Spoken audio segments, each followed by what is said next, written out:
ಇವತ್ತು ತುಂಬಾನೇ ರುಚಿಕರವಾದ ಸಾಂಬಾರ್ ರೆಸಿಪಿ ಮಾಡ್ತಾ ಇದ್ದೀನಿ. Hi friends, welcome back to my channel. ಎಷ್ಟೆಲ್ಲ ತರಕಾರಿನ ನಾನು ಕಟ್ ಮಾಡಿ ಇಟ್ಕೊಂಡಿದ್ದೀನಿ.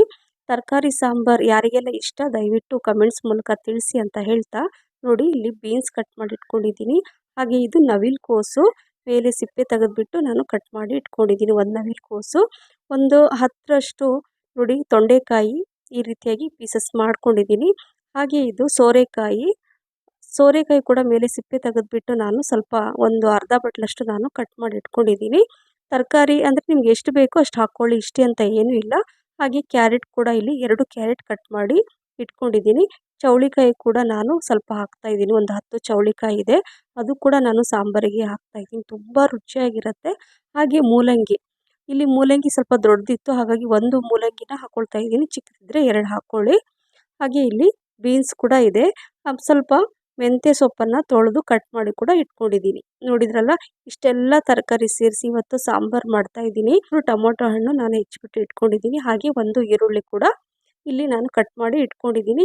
ಈ ರೀತಿಯಾಗಿ ನಾವು ತರಕಾರಿ ಎಲ್ಲ ಕಟ್ ಮಾಡಿ ಇಟ್ಕೊಂಡ್ರೆ ಬೇಗ ಒಂದು ಅರ್ಧ ಗಂಟೆಯಲ್ಲೇ ಈ ರೆಸಿಪಿ ಆಗುತ್ತೆ, ಈ ಸಾಂಬಾರ್ ರೆಸಿಪಿ. ಈಗ ನಾನು ಇಲ್ಲಿ ಒಂದು ಕುಕ್ಕರ್ ತೊಗೊಂಡಿದ್ದೀನಿ, ಕುಕ್ಕರಲ್ಲೇ ಮಾಡ್ತಾ ಇದ್ದೀನಿ. ಎಲ್ಲ ತರಕಾರಿ ನಾನು ಒಟ್ಟಿಗೆ ಬೇಯಿಸ್ಕೊಡ್ತೀನಿ. ಒಟ್ಟಿಗೆ ತರಕಾರಿ ಬೇಯಿಸ್ಕೊಳ್ಳಲ್ಲ ಅಂದರೆ ಸಪ್ರೇಟ್ ತರಕಾರಿ ಬೇಯಿಸ್ಕೊಂಡು ಕೂಡ ನೀವು ಮಾಡ್ಕೋಬಹುದು. ಇಲ್ಲಿ ನೋಡಿ, ನಾನು ಒಂದು 80 ಗ್ರಾಮ್ ಅಷ್ಟು ನಾನು ತೊಗರಿಬೇಳೆ ಹಾಕ್ಕೊಳ್ತಾ ಇದ್ದೀನಿ. ಹಾಗೆ 2 ಮುಷ್ಟಿಯಷ್ಟು ಮಸೂರ್ ದಾಳನ್ನು ಹಾಕ್ಕೊತಾ ಇದ್ದೀನಿ. ಮಸೂರ್ ದಾಲ್ ಮತ್ತು ತೊಗರಿಬೇಳೆ 2 ಮಿಕ್ಸ್ ಮಾಡಿ ಮಾಡ್ತಾ ಇದ್ದೀನಿ, ಹಾಗೆ ರುಚಿ ಜಾಸ್ತಿ ಆಗುತ್ತೆ. ಈಗ ಇದನ್ನ 2ರಿಂದ 3 ಟೈಮ್ ಚೆನ್ನಾಗಿ ತೊಳೆದ್ಬಿಟ್ಟು ಈಗ ಇಟ್ಕೊಳ್ತಾ ಇದ್ದೀನಿ. ನೋಡಿ, ಯಾವುದೇ ಬೇಳೆ ಚೆನ್ನಾಗಿ ತೊಳೆದೇ ಯೂಸ್ ಮಾಡಿ. ನಂತರ ಇಲ್ಲಿ ಇದರಲ್ಲೇ ನಾನು ಒಂದು ಈರುಳ್ಳಿನ ಹಾಕ್ಕೊಳ್ತಾ ಇದ್ದೀನಿ. ಹಾಗೆ ಟೊಮೊಟೊ ಹಣ್ಣು 3 ಇದೆ, ಇದು 3 ಟೊಮೊಟೊ ಹಣ್ಣು ಕೂಡ ನಾನು ಸಣ್ಣಕ್ಕೆ ಹೆಚ್ಚಿಬಿಟ್ಟು ಹಾಕ್ಕೊಂಡಿದ್ದೀನಿ. ಹಾಗೆ ಇಲ್ಲಿ ಎಲ್ಲ ತರಕಾರಿ ನಾನು ಹೆಚ್ಚಿಟ್ಕೊಂಡಿದ್ದೆಲ್ಲ ಒಂದೊಂದೇ ಹಾಕ್ಕೊಳ್ತಾ ಇದ್ದೀನಿ. ಇಲ್ಲಿ ನೋಡಿ, ನವಿಲು ಕೋಸು, ಹಾಗೆ ತೊಂಡೆಕಾಯಿ, ಹಾಗೆ ಸೋರೆಕಾಯಿ ಕೂಡ ಹಾಕ್ಕೊಳ್ತಾ ಇದ್ದೀನಿ. ಯಾರಿಗೆಲ್ಲ ನಿಮ್ಗೆ ಯಾವ್ಯಾವ ತರಕಾರಿ ಇಷ್ಟ ಆಗುತ್ತೋ ಅದನ್ನು ಹಾಕ್ಬಿಟ್ಟು ಇದೇ ರೀತಿ ಸಾಂಬಾರು ಮಾಡ್ಕೊಳ್ಳಿ. ಕ್ಯಾರೆಟ್ ಕೂಡ ಹಾಕ್ಕೊಳ್ತಾ ಇದ್ದೀನಿ. ಮಕ್ಕಳು ಒಂದೊಂದೇ ಆಗಿ ಕೊಟ್ಟರೆ ತಿನ್ನಲ್ಲ, ಈ ರೀತಿಯಾಗಿ ಮಾಡಿಕೊಟ್ರೆ ಹೆಚ್ಚಾಗಿ ಅವ್ರು ಇಷ್ಟಪಟ್ಟು ತಿಂತಾರೆ. ಚೌಳಿಕಾಯಿ ಹಾಗೆ ಮೂಲಂಗಿ ಕೂಡ ಹಾಕ್ಕೊಳ್ತಾ ಇದ್ದೀನಿ.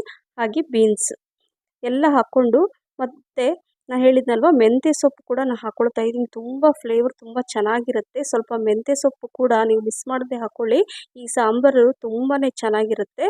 ಸ್ವಲ್ಪ ಕಲ್ಲುಪ್ಪನ್ನು ಹಾಕ್ಕೊಳ್ತಾ ಇದ್ದೀನಿ, ಸ್ವಲ್ಪ ಚಿಟಿಕೆ ಅರಿಶಿನ, 1 ಸ್ಪೂನಷ್ಟು ಜೀರಿಗೆ, ಮತ್ತು ಸ್ವಲ್ಪ ತರಕಾರಿ ಎಲ್ಲ ಮುಳುಗುವಷ್ಟು ನೀರನ್ನು ಹಾಕ್ಕೊಳ್ಳಿ.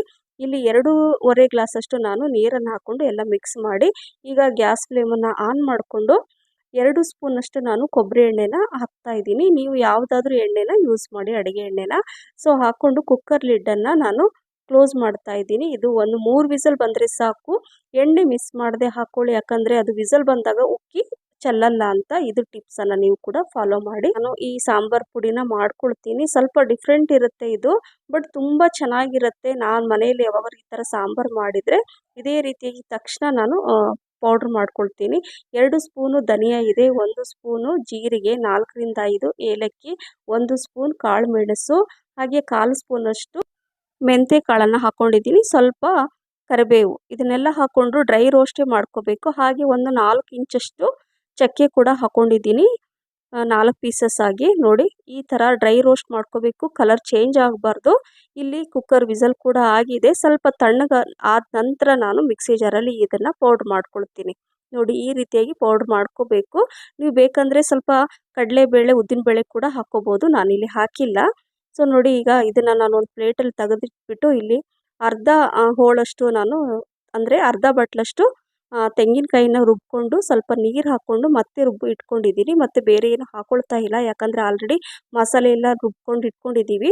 ಸೊ ಇಷ್ಟು ಸಾಕು. ನೋಡಿ, ಈ ರೀತಿಯಾಗಿ ರುಬ್ಕೊಂಡು ನಂತರ ನಾನು ಇಲ್ಲಿ 3 ವಿಸಲ್ ಆದ ನಂತರ ನೋಡಿ ಕುಕ್ಕರ್ ಲಿಡ್ಡನ್ನು ಓಪನ್ ಮಾಡಿ ತೋರಿಸ್ತಾ ಇದ್ದೀನಿ. ಕರೆಕ್ಟಾಗಿ 3 ವಿಸಲಿಗೆ ಕರೆಕ್ಟ್ ಬೆಂದಿದೆ. ನೋಡಿ, ಈ ರೀತಿಯಾಗಿ ತರಕಾರಿ ಕೂಡ ತುಂಬ ಸಾಫ್ಟ್ ಇಲ್ಲ, ಹಾಗಾಗಿ ನಾನು ಹೈ ಫ್ಲೇಮಲ್ಲಿ 3 ವಿಸಲ್ ಮಾಡ್ಕೊಂಡಿದ್ದೀನಿ. ಜಾಸ್ತಿ ಮೆತ್ತಗೆ ಮಾಡ್ಕೊಳಕ್ಕೆ ಹೋಗ್ಬಿಡಿ ತರಕಾರಿ, ಹಾಗಾಗಿ 3 ವಿಸಲ್ ಸಾಕು ಹೈ ಫ್ಲೇಮಲ್ಲಿ. ಸೊ ಈಗ ಗ್ಯಾಸ್ ಫ್ಲೇಮನ್ನು ಆನ್ ಮಾಡಿಬಿಟ್ಟು ರುಬ್ಬಿರುವಂತಹ ತೆಂಗಿನಕಾಯಿ ಏನಿದೆ ಅಲ್ವಾ, ಅದನ್ನು ನಾನು ಇದರಲ್ಲಿ ಹಾಕ್ಕೊಳ್ತಾ ಇದ್ದೀನಿ. ತೆಂಗಿನಕಾಯಿ ಕರೆಕ್ಟಾಗಿ ಫೈನ್ ಪೇಸ್ಟ್ ಮಾಡ್ಕೋಬೇಕು, ತುಂಬ ರುಚಿಯಾಗಿರುತ್ತೆ. ಸೊ ಈಗ ತೆಂಗಿನಕಾಯಿ ರುಬ್ಬಿರೋದನ್ನು ಹಾಕ್ಕೊಂಡು ಚೆನ್ನಾಗಿ ಮಿಕ್ಸ್ ಮಾಡಿಕೊಂಡು, ಅದರಲ್ಲಿ ಸ್ವಲ್ಪ ಮಿಕ್ಸಿ ಜಾರಲ್ಲಿ ಸ್ವಲ್ಪ ನೀರು ಹಾಕ್ಕೊಂಡು ಇದರಲ್ಲಿ ಹಾಕ್ಕೊಳ್ತಾ ಇದ್ದೀನಿ. ಹೇಳಿದ್ನಲ್ವ, ಇದು ಒಂಥರ ನಾನು ದೇವಸ್ಥಾನಕ್ಕೆ ಹೋದಾಗಲೆಲ್ಲ ಈ ಥರ ಸಾಂಬಾರು ನನಗೆ ತುಂಬ ರುಚಿಯಾಗಿರುತ್ತೆ. ಹಾಗಾಗಿ ನನಗೇನಾದರೂ ಟೆಂಪಲ್ ಸ್ಟೈಲ್ ಸಾಂಬಾರು ಏನಾದರೂ ನನಗೆ ನೆನಪಾದರೆ ಈ ರೀತಿಯಾಗಿ ಮನೆಯಲ್ಲೇ ಮಾಡ್ಕೊಳ್ತೀನಿ. ಆದರೆ ದೇವಸ್ಥಾನದಲ್ಲಿ ಈರುಳ್ಳಿ ಹಾಕಲ್ಲ, ಹೆಚ್ಚಾಗಿ ನಾನು ಇಲ್ಲಿ ಈರುಳ್ಳಿನ ಯೂಸ್ ಮಾಡ್ತಾ ಇದ್ದೀನಿ. ಸೊ ಇದು ಕುದೀತಾ ಇರುತ್ತೆ. ಇಲ್ಲಿ ನಾನು ಒಗ್ಗರಣೆಗೆ ರೆಡಿ ಮಾಡ್ಕೊಳ್ತೀನಿ. ಸ್ವಲ್ಪ 5ರಿಂದ 6 ಸ್ಪೂನು ಕೊಬ್ಬರಿ ಎಣ್ಣೆ ಹಾಕ್ಕೊಂಡಿದ್ದೀನಿ. ಸಾಸಿವೆ, ಜೀರಿಗೆ ಕೂಡ, ಸ್ವಲ್ಪ ಇಂಗು ಕೂಡ ಹಾಕ್ಕೊಳ್ತಾ ಇದ್ದೀನಿ.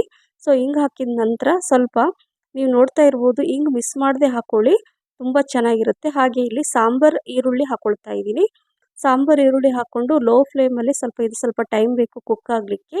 ಸೊ ಇದನ್ನು ಒಂದು 2 ನಿಮಿಷ ಚೆನ್ನಾಗಿ ಮಿಕ್ಸ್ ಆದಮೇಲೆ ಒಣಮೆಣಸಿನ್ಕಾಯಿ, ಕರಿಬೇವು ಎಲೆ ಕೂಡ ಹಾಕ್ಕೊಂಡಿದ್ದೀನಿ. ಹಾಕ್ಕೊಂಡು ಸ್ವಲ್ಪ ನಂತರ ಇಲ್ಲಿ ಅರ್ಧ ಸ್ಪೂನಷ್ಟು ಅರಿಶಿಣ, 2.5 ಸ್ಪೂನಷ್ಟು ಖಾರದ ಪುಡಿ ಹಾಕ್ಕೊಂಡು ಒಂದು ಲೋ ಫ್ಲೇಮಲ್ಲೇ ಒಂದು 30 ಸೆಕೆಂಡ್ ಇದು ಮತ್ತೆ ಕುಕ್ ಆಗಬೇಕು. ಕಲರ್ ಚೇಂಜ್ ಮಾಡಬಾರ್ದು, ಯಾಕಂದರೆ ಸುಟ್ಟೋಗೋ ಚಾನ್ಸಸ್ ಇರುತ್ತೆ ನಾವು ಹಾಕಿರುವಂತಹ ಏನು ಖಾರದ ಪುಡಿ. ಹಾಗಾಗಿ ಈಗ ನಾನು ಅದನ್ನು ಇಲ್ಲಿ ನೋಡಿ ಒಗ್ಗರಣೆಗೆ ಹಾಕಿದ್ದೀನಿ. ತುಂಬ ರುಚಿಯಾಗಿರುತ್ತೆ. ನೀವು ನಿಮ್ಮ ಫೇವ್ರೇಟ್ ಆಗಿಬಿಡುತ್ತೆ ಈ ಸಾಂಬಾರು. ನನಗಂತೂ ತುಂಬ ಇಷ್ಟ. ನನಗೆ ಯಾಕೆ ನನ್ನ ಮನೆಯಲ್ಲಿ ಎಲ್ರಿಗೂ ಇದು ಇಷ್ಟ. ಬೆಳಗ್ಗೆ, ಮಧ್ಯಾಹ್ನ, ರಾತ್ರಿ ಇದನ್ನೇ ಕೇಳ್ತಾರೆ ನಾನು ಮಾಡಿದರೆ. ಸೊ ಸ್ವಲ್ಪ ನೀರು ಕೂಡ ಹಾಕ್ಕೊಳ್ತಾ ಇದ್ದೀನಿ. ನೀರು ಹಾಕ್ಕೊಂಡು ನೀವು ನೋಡಿಕೊಂಡು ಎಷ್ಟು ಬೇಕೋ ಅಷ್ಟು ನೀರನ್ನು ನೀವು ಹಾಕ್ಕೋಬೋದು. ಯಾಕಂದರೆ ನೀವು ಬೇಳೆ ಕ್ವಾಂಟಿಟಿ ಎಷ್ಟು ಹಾಕಿದ್ದೀರಾ ಅದ್ರ ಮೇಲೆ ಡಿಪೆಂಡ್ ಇರುತ್ತೆ. ತುಂಬ ಗಟ್ಟಿನೂ ಇಲ್ಲ, ತುಂಬ ತೆಳುನೂ ಇಲ್ಲ. ನಾನು ಮೀಡಿಯಮ್ ಆಗಿ ಮಾಡ್ತಾಯಿದ್ದೀನಿ. ಚೆನ್ನಾಗಿ ಕುದೀತಾ ಇದೆ. ಒಗ್ಗರಣೆ ಹಾಕಿದ ನಂತರ ಒಂದು 2 ನಿಮಿಷ ಕುದಿಬೇಕು. ನಂತರ ಇಲ್ಲಿ ನಾನು ಸಾಂಬಾರು ಪುಡಿ ಮಾಡಿಟ್ಕೊಂಡಿದ್ದೀನಲ್ವ, ಅದನ್ನು ನಾನು ಇಲ್ಲಿ 2 ಸ್ಪೂನಷ್ಟು ಹಾಕ್ಕೊಂಡಿದ್ದೀನಿ. ನೋಡಿ, ಇನ್ನೂ 2 ಟೈಮ್ ಅದು ಆಗುತ್ತೆ. ಹಾಗಾಗಿ ಅದನ್ನು ನಾನು ಏರ್ಟೈಟ್ ಬಾಕ್ಸಲ್ಲಿ ಹಾಕಿಟ್ಬಿಟ್ರೆ ಇನ್ನೂ 2 ಟೈಮ್ ಅದನ್ನು ಯೂಸ್ ಮಾಡ್ಬೋದು.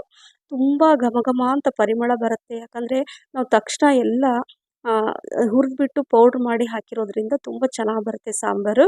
ಇಲ್ಲಿ 4ರಿಂದ 5 ಸ್ಪೂನಷ್ಟು ಹುಣಸೆ ಹಣ್ಣಿನ ರಸ ನಾನು ಹಾಕ್ತಾ ಇದ್ದೀನಿ. ಈ ಸಾಂಬಾರಿಗೆ ಮಿಸ್ ಮಾಡದೆ ಹುಣಸೆ ಹಣ್ಣಿನ ರಸ ಹಾಕ್ಕೊಳ್ಳಿ, ಆವಾಗಲೇ ಇದು ರುಚಿ ಹೆಚ್ಚಾಗುತ್ತೆ. ಸೊ ಹುಣಸೆ ಹಣ್ಣಿನ ರಸ ಹಾಕಿದ ಮೇಲೆ ಬೆಲ್ಲ ಹಾಕಲೇಬೇಕು. 2 ಸ್ಪೂನಷ್ಟು ಬೆಲ್ಲನ ಹಾಕ್ಕೊಳ್ತಾ ಇದ್ದೀನಿ ನಾನು. 2 ಸ್ಪೂನ್ ಬೆಲ್ಲ ಹಾಕಿ ಮಿಕ್ಸ್ ಮಾಡಿದ ನಂತರ ಸ್ವಲ್ಪ ಉಪ್ಪು ಕಮ್ಮಿ ಅನಿಸ್ತು, ಉಪ್ಪು ಕೂಡ ಹಾಕ್ಕೊಂಡು ಮಿಕ್ಸ್ ಮಾಡಿಕೊಂಡು, ವಾವ್ ಏನು ರುಚಿ ಅಂತೀರಾ ಈ ಸಾಂಬಾರು. ಬಿಸಿ ಬಿಸಿ ಅನ್ನಕ್ಕೆ ಸ್ವಲ್ಪ ತುಪ್ಪ ಹಾಕ್ಕೊಂಡು ಸೈಡ್ ಹಪ್ಪಳ ಇಟ್ಕೊಂಡು ತಿಂತಾ ಇದ್ದರೆ 2 ತಟ್ಟೆ ಅನ್ನ ತಿಂದುಬಿಡ್ತೀರಾ ಅಂತ ಹೇಳ್ತಾ ಇದ್ದೀನಿ. ಸೊ ನಿಮಗೂ ಇಷ್ಟ ಆಯಿತು ಅಂತ ಅಂದ್ಕೊಂಡಿದ್ದೀನಿ. ಮತ್ತೆ ಇನ್ನೊಂದು ಆರೋಗ್ಯಕರವಾದ ರೆಸಿಪಿ ಜೊತೆ ಸಿಗ್ತೀನಿ. Thank you for watching. Bye.